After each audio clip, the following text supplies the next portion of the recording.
bonsoir le Grand Rex, comment ça va? Faites du bruit, ouais! Faites du bruit, allez! Cool. C'est juste pour établir que moi, je ne vais pas faire des choses sérieuses du tout, d'accord? C'était juste pour être sûr que vous étiez encore là, parce qu'il va falloir participer. Parce que moi, je ne viens pas dire, il n'y aura pas de slide, je ne vais pas vous dire tout a commencé au Burundi. Enfin non, je viens juste vraiment faire des blagues, sans prétention aucune.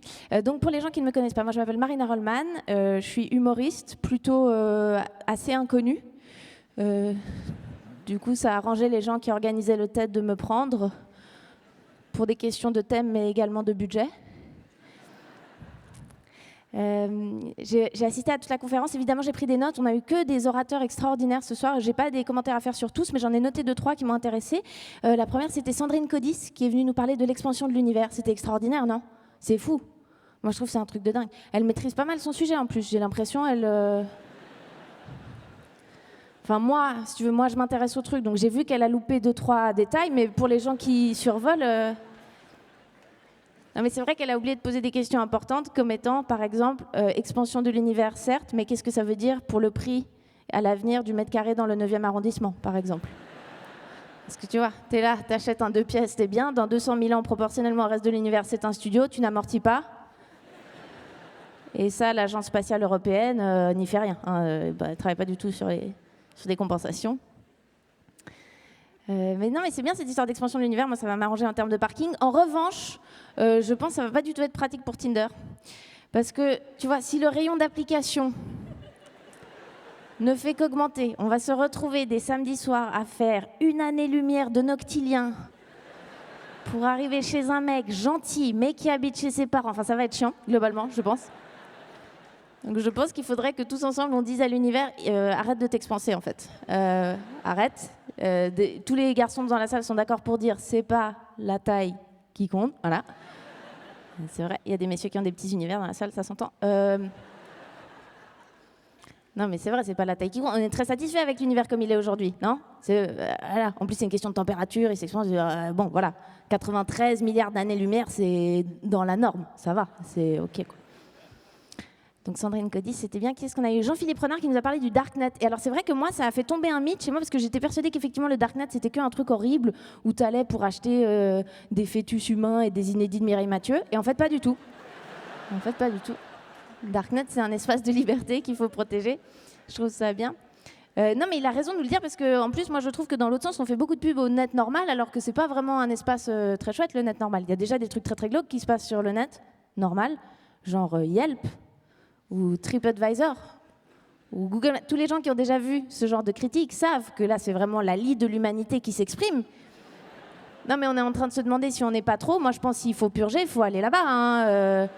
Les gens qui font 16 paragraphes sur le quick de Montluçon, tu le sais qu'ils vont pas inventer le vaccin contre l'herpès, quoi. C'est sûr. Faut aller purger. Non, mais tu le sais qu'il n'y a pas des prix Nobel qui laissent des commentaires. Kofi Annan, Malala Yousafzai, ils sont pas là. Oui, alors le pire les vacances, on était un peu déçus, les acras de morue étaient secs. Pas du tout. Pas du tout. Mais ça, c'est des petits soucis. Évidemment, les 2 speakers que moi j'ai retenus, enfin, ils étaient tous extraordinaires, mais ceux qui m'ont un peu ému, évidemment, c'était Julia Montfort et Ludovic Duguay-Pérou. Donc, elle qui a accueilli un réfugié chez elle et lui qui va faire du sauvetage en mer. Et là, j'ai pas de vanne sur eux. Je pense qu'on va juste les applaudir, en fait. Juste, voilà, globalement.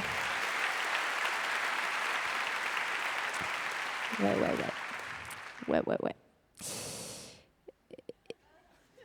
C'est-à-dire que moi, je fais de la scène, donc l'ego, c'est quand même un truc assez important chez moi. J'étais pas très bien en les regardant. Je me sentais un peu petite. Hein. Tu te sens pas bien. J'avais ce sentiment quand je les regardais, des gens qui ont des destins tellement extraordinaires, qui sont tellement des bonnes personnes.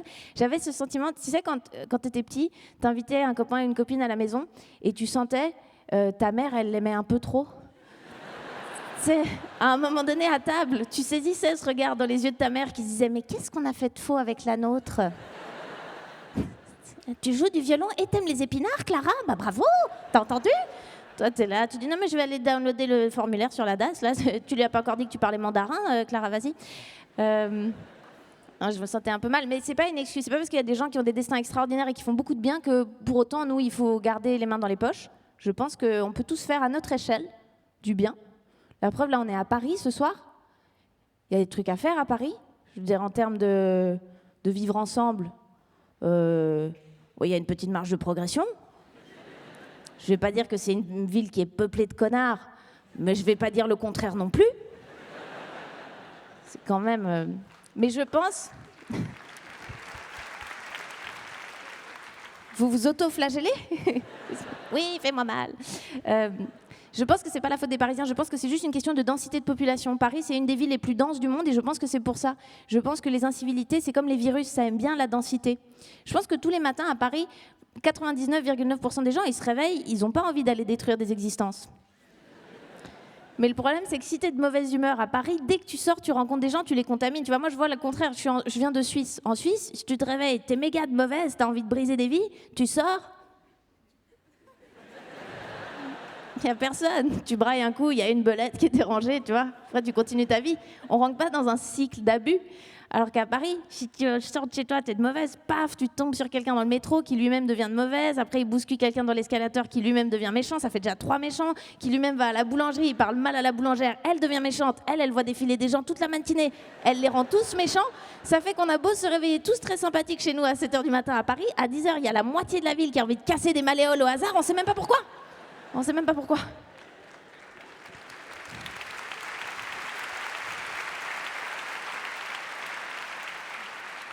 C'est pour ça que c'est très important d'être gentil, particulièrement avec les inconnus. Parce qu'en vrai, les gens dans ton entourage, tu peux te rattraper. T'es pas sympa avec ta femme le matin, tu reviens le soir, un bouquet de fleurs, un cunilingus, peu importe, mais tu vois, on peut se rabibocher. Tandis que les inconnus, t'as qu'une chance de faire une bonne impression, tu vois, t'as qu'une manière de leur dire non, continue à croire en l'existence. Il faut en profiter. Vous vous rendez pas compte, mais moi je le sais. Il y a des gens dans la salle, ils ont fait un doigt à un carrefour il y a 5 ans, depuis le gars il a du psoriasis, c'est de votre faute. On plante des graines comme ça. On ne peut pas faire le service après-vente, donc il faut être gentil avec les inconnus. Moi, je me rends compte, dans ma vie de tous les jours, il y a de plus en plus d'inconnus, parce que je vieillis.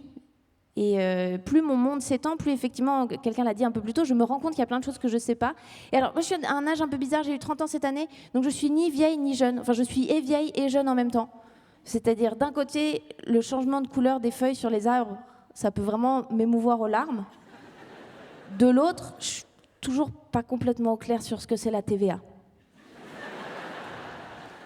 Je sais un peu, mais pas vraiment. Et le problème, c'est que maintenant que j'ai 30 ans, le gros de mes interactions, c'est sur des sujets comme ça. Je me vois, j'ai des expériences où j'ai l'impression de sortir de mon corps et de me voir à des dîners où j'ai des potes qui sont là, ouais, de toute façon, les taux d'intérêt, des fusions-acquisitions, de la dette grecque par rapport à l'OTAN.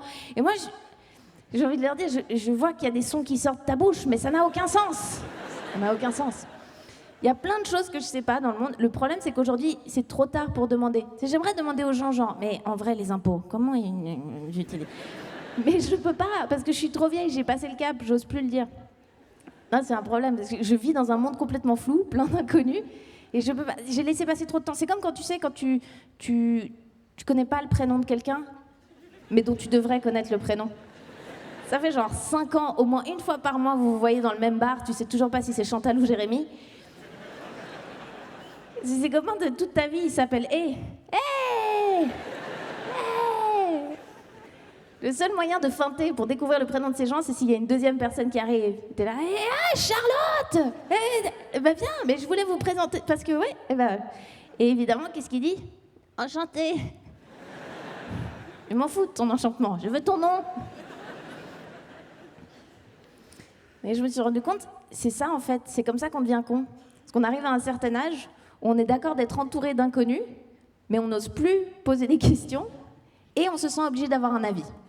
J'ai 30 ans, maintenant il faut que je dise des trucs péremptoires, voilà, machin. Et c'est ce que j'ai retenu de ce soir, c'est que je me suis dit, ok, d'accord, pour être une bonne personne, tous ensemble, il faut aller curieux, bienveillant, ouvert, vers l'inconnu. Il faut aussi pas oublier, quand on vous présente quelqu'un, de dire votre prénom, parce que finalement, on est un peu tous l'inconnu de quelqu'un. Merci beaucoup, bonne soirée, Raphaël.